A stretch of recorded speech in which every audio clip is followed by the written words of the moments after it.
गुलजारे रजा या संस्थेच्या खात्यावर दावते इस्लामी या आंतरराष्ट्रीय पातळीवर काम करणाऱ्या संस्थेने देखील 25 लाख रुपये त्या ठिकाणी जमा केलेले आहे। आणि या संदर्भात आपण जर बघितलं तर जवळपास 4 खात्यातली रक्कम ही गोठवण्यात आलेली आहे। काही खात्यातली रक्कम त्यांनी परस्पर वेगवेगळ्या खात्यातनं त्या ठिकाणी ती रक्कम काढली आणि आता याच्यामध्ये जर आपण बघितलं तरी रक्कम 4 वर्षामध्ये 18,573 देणगीदारांनी 4 जिल्ह्यातल्या 400 ड्रॉप बॉक्स मध्ये दिलेली आहे।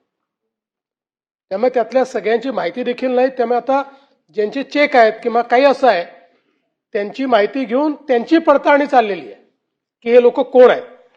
आणि म्हणून मुळातच आता याच्यामध्ये जो काही अँगल आलेला आहे त्यामुळे पॅरलली आता एटीएसने याची इन्क्वायरी सुरू केलेली आहे। कारण असं लक्षात येत आहे की गुलजारे रजा यांनी जे काही 4 कोटी रुपये जमा केले आहेत आणि हा जो पैसा वापरलेला आहे हा वेगवेगळ्या गोष्टींकरता वापरला गेला असण्याची शक्यता नाकारता येत नाही।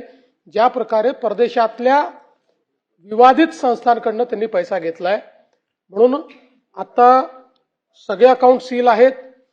झालेल्या सगळ्या ट्रान्झॅक्शनची त्या ठिकाणी चौकशी चाललेली आहे आणि पॅरलल चौकशी एटीएस या संदर्भात जो काही वेगळा अँगल आहे त्या अँगलची देखील चौकशी करते।